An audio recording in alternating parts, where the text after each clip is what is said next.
Olá, bom dia, boa tarde ou boa noite para você que está se juntando à nossa primeira mini aula. O tema hoje é pesquisa de marketing, mas a gente podia também chamar de sistema de inteligência de marketing. Alguns manuais de marketing preferem tratar o termo mais amplo, sistema de inteligência, e outros manuais preferem ir diretamente para a ideia de pesquisa de marketing. Tá?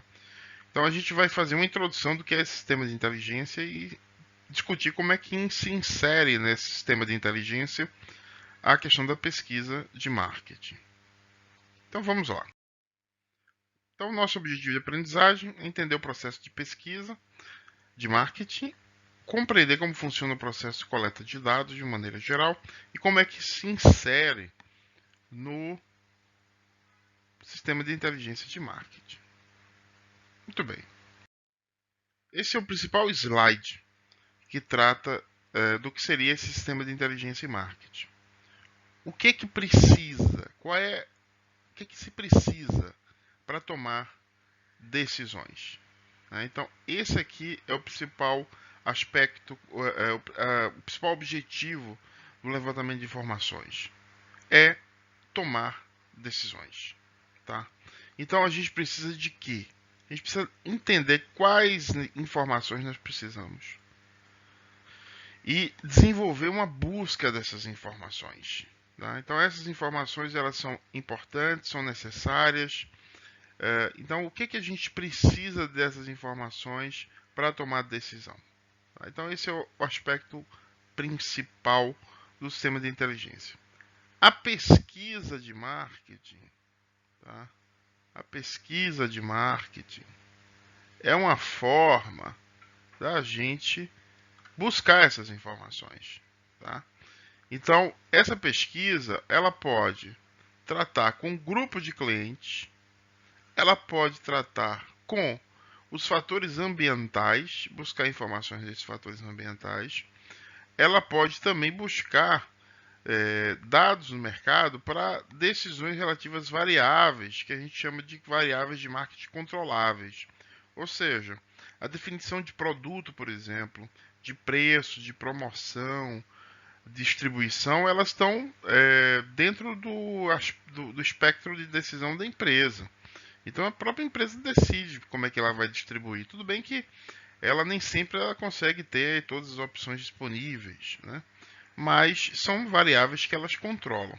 Do lado de cá, do lado direito, você tem as variáveis, os fatores ambientais não controláveis, que são os fatores relacionados à economia, tecnologia, concorrência, leis, fatores sociais e fatores culturais.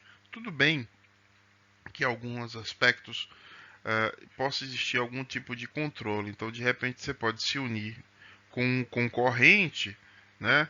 E tentar controlar preços, tentar controlar aspectos da competição. Isso é ilegal, né? Isso seria, vamos dizer assim, contra as normas de competitividade, né? Então, fatores culturais, a gente tem como às vezes influenciar, né? Questões relativas a controles, leis, as próprias leis a gente consegue através de lobby, através de, vamos dizer assim, movimentos sociais, pressionar, né, para que determinadas leis sejam sancionadas ou sejam desmobilizadas, enfim. Então, o que é importante dizer é que essas informações elas são muito importantes para as tomadas de decisão de marketing. Que produto eu vou lançar, que preço, que tipo de estratégia promocional, né?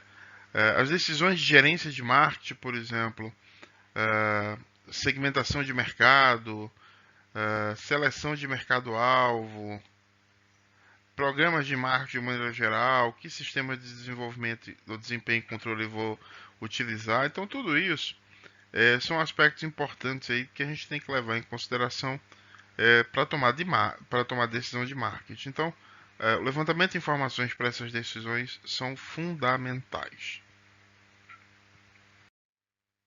Bom, como é que eu inicio uma pesquisa de marketing? O primeiro passo é desenvolver qual a necessidade da pesquisa. Olha, eu preciso levantar informações para saber qual o preço do novo produto eu vou lançar, ou quais as características meu novo produto deve ter. Né? Então isso é fundamental. Eu lembro alguns anos atrás, algumas pesquisas que eu realizei para algumas empresas. Existia uma empresa chamada Electrovision na época, e ela fabricava DVDs, MP3, e ela queria lançar um carro, um som para carro. E o fornecedor chinês, né, dessa empresa, ela tinha a opção de som para carro sem CDs ou som para carro com o CD. E já existia aquela ideia, né, de que no futuro a gente não teria mais a questão do CD. E na época a gente foi realizar essa pesquisa justamente com o espectro de amantes de música, daqueles amantes de som para carro, até aquela senhora que liga o carro e mal sabe ligar o som do carro dela, né? Então a gente tem que ter uma ideia muito bem da necessidade da pesquisa, né? Qual é o problema que essa pesquisa quer resolver, tá? Então o problema específico é: nosso carro ou nosso som para carro vai ter CD ou não, né? Na época a gente definiu que o melhor seria ter a opção com o CD, tá? O que tornava, vamos dizer assim, um pouco mais caro o produto e, claro, por uma questão de preço, a competitividade, tá? Mas a gente vê que isso foi mais ou menos lá nos anos de 2003, 2004. E a gente vê que a gente aí, vários anos depois, a gente já tem, os carros saem de fábrica já há algum tempo, com a central multimídia que não tem nenhum CD, né? Os próprios computadores hoje não vêm mais com CD. Terceiro, objetivar a pesquisa. Era interessante como na época, né, trabalhando com pesquisa, as empresas encomendavam a pesquisa e diziam, não, vamos aproveitar e vamos perguntar isso do cliente. Não pode ser assim. Uma pesquisa tem que ter um objetivo claro, ou objetivos claros, e deve seguir esses objetivos ao pé da risca. As perguntas devem fazer referência a esses objetivos. O design da pesquisa diz respeito ao que tipo de desenho de pesquisa você vai fazer. Uma das coisas mais comuns que eu percebo isso, talvez os alunos quem for aluno da empresa júnior perceba ou vai perceber isso, é que às vezes o cliente chega e diz assim, eu queria fazer uma pesquisa de grupo focal, né?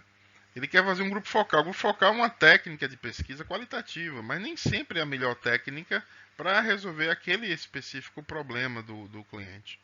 E há um modismo, há uma ideia de que essa seria uma melhor técnica. É uma boa técnica, qualitativa, né? Então o desenho da pesquisa muitas vezes vai para uma abordagem qualitativa e quantitativa, ou quantitativa, né? Então esse design da pesquisa é muito importante para resolver o problema. Então, que problema é o que a gente quer resolver? Isso vai impactar no design da pesquisa. Fontes e dados. Quando a gente determina um design de pesquisa, a gente tem que levar em consideração que fonte de dado eu vou estar trabalhando, tá? As fontes podem ser as pessoas, os dados podem ser dados de entrevista, as fontes podem continuar sendo as pessoas e os dados podem ser os registros delas nas redes sociais. Então isso, claro que vai impactar o tipo de desenho de pesquisa que eu vou desenvolver. Eu diria, inclusive, que o passo 4 e 5 ele praticamente é feito ao mesmo tempo, tá? O 6 é o acesso aos dados, né? Então eu vou fazer uma entrevista, eu vou fazer um registro de site. Que tipo de tecnologia você vai estar utilizando? Uma foto, né? Uma fotografia, não é uma radiografia não, tá? É uma fotografia mesmo. E finalmente a coleta de dados em si. Como é que você vai coletar esses dados? Você vai fazer entrevistas? Quantos entrevistadores você vai precisar? Pra você ter ideia, uma entrevista de campo, pessoal, 4 a 5 pessoas elas negam a cada uma pessoa. Para você entrevistar uma pessoa, você vai ter que ter a negativa de 4 ou 5 pessoas. No caso do telefone, isso sobe para mais de 10. Né? Então, se você quer, vamos dizer assim, entrevistar 100 pessoas pelo telefone, praticamente você vai ter que ligar para 1000 pessoas. Então, isso é algo importante de ser colocado e que você tem que considerar, inclusive, para os custos de sua pesquisa. E, finalmente, a análise e preparação de relatório final. Eu já ouvi muitas vezes, eu ouvi, na verdade, do professor Marcelo Dantas, aqui, lá na escola, né? Uma vez ele diz, olha, a gente pode coletar muitos dados, ter uma fartura de dados, mas a análise, se for pobre, não vai adiantar muito. E às vezes a gente tem uma pobreza de dados, mas consegue fazer uma análise muito boa. Então essa é uma fala do professor que ficou muito na minha mente e que realmente depois de vários anos de pesquisa, muitos anos de pesquisa, a gente percebe que isso realmente é muito verdade, tá?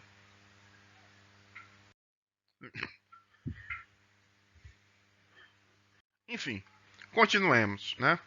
E aqui dois aspectos muito importantes para a gente discutir, né? A gente apresentar fontes de dados. As fontes se separam em dados primários e secundários. Isso é muito bom ficar claro para vocês, que é o seguinte: dado primário é aquele que eu levanto, tá? Que eu faço o esforço. Eu vou entrevistar as pessoas, eu vou desenvolver grupos focais, nós, né, faremos a pesquisa, nós executaremos a coleta, tabulação de dados. Isso pode ser feito também através de mecanismos eletrônicos de observação, tá? Mas sendo feito por a gente. O próprio nome já diz, segundo, secundários. Se foram segundas pessoas, né, que fizeram essas pesquisas, provavelmente essas pessoas vão é, compilar bancos de dados, vão desenvolver relatórios, vão, vamos dizer assim, publicar isso, né? Então é muito comum um empresário buscar uma empresa para fazer pesquisa, quando essa pesquisa, esses dados já foram disponibilizados em associações, por exemplo. Qualquer um de vocês que tiver interesse em abrir uma cafeteria, por exemplo, qualquer negócio de café, você pode entrar no site da Associação Brasileira da Indústria de Café e vocês vão ter acesso a dezenas de relatórios de pesquisa, diversas informações de mercado. Então, as associações de indústria ou comerciais, elas constantemente fazem pesquisa e desenvolvem um esforço muito bacana nesse sentido, tá? Enfim, resumindo, se você precisa fazer pesquisa, procure antes nos dados secundários se aquela informação já foi levantada por alguém e já foi bem analisada. Por quê? Porque pesquisa custa muito, tá? Então não é barato. E se alguém já fez, e se alguém fez bem feito, isso é bom. Se até você consegue encontrar dados, mas tem suspeita sobre a consecução dessa pesquisa, tome muito cuidado. A gente que trabalha com pesquisa, a gente encontra muito picareta aí na rua. Recentemente, inclusive, foi muito alardeado em Salvador o caso de uma professora, né? O nome dela chama-se Kátia Raulino, inclusive, né? Tá aí na mídia para qualquer um procurar. Foi coordenadora de curso de uma instituição e essa professora se dizia doutora pela Escola de Administração da UFBA, ter sido orientada pelo professor Hernani Marques, sendo que o professor Hernani nunca a conheceu e ela nunca foi aluna da escola, né? Então, uma pessoa dessa publicou artigos, livros, como se fosse formada em direito, mestre em direito e doutora em administração, quando na verdade nunca teve um, um, uma formação de graduação, imagine vocês, né? Então, muito cuidado com pesquisa, tem muito picareta na rua. E assim, minha sugestão é procure as fontes, né, críveis, né? Então você vai pegar, por exemplo, IBGE, empresas de pesquisa como a McKinsey, a Nielsen. Então são empresas que têm aí uma experiência de mercado considerável e tem nome, né? Então isso é importante. Enfim.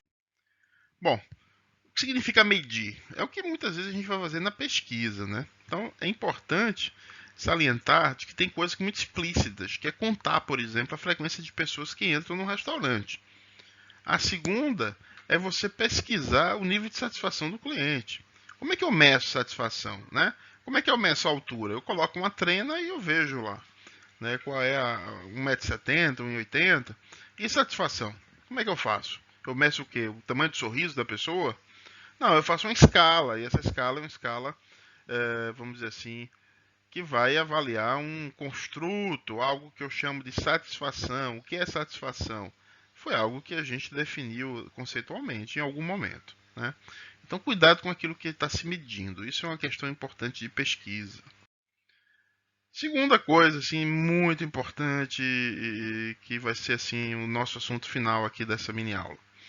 3 aspectos importantes em relação à pesquisa: confiabilidade, validade e objetividade.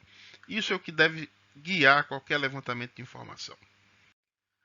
Então, qual é o nível, qual é o instrumento que você vai estar utilizando para medir, né? Então tem que ser algo confiável. Então essa é a escala, por exemplo, que tenta medir essa questão de confiabilidade, ou seja, aquilo que você realmente está querendo, vamos dizer assim, aquele dado que você está levantando é confiável, né? Então esse é um exemplo, né, de nenhuma confiabilidade e absoluta confiabilidade. Então qual é o coeficiente de confiabilidade de sua pesquisa? Isso, quem for se dedicar à pesquisa, isso é um aspecto importante de ser levantado.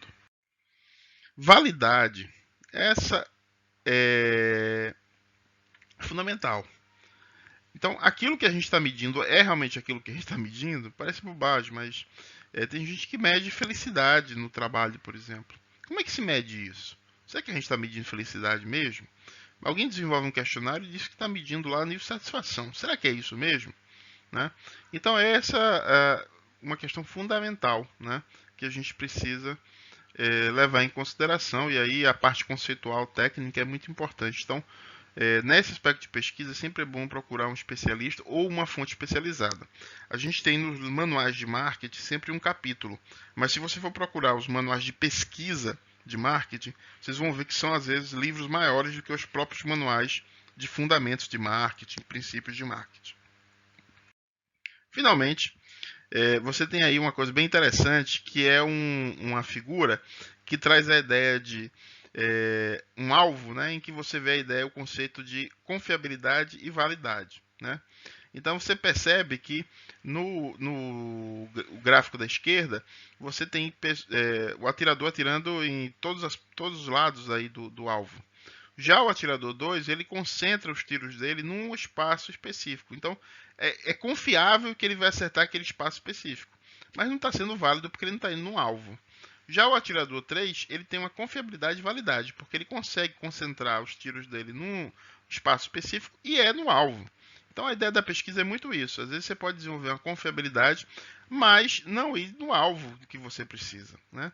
Então, esse é um aspecto muito bacana de pesquisa que deve ser considerado. Enfim, nos slides que seguem, que vão estar disponíveis para você, existem aí os conceitos de objetividade, né? Ou seja, é aquilo que na verdade a gente quer pesquisar, né? Então, o segundo item aqui, por exemplo, ele fala que a objetividade se refere ao grau em que ela pode sofrer a influência das preferências e tendências dos pesquisadores ou daqueles que aplicam e interpretam. Significa o quê?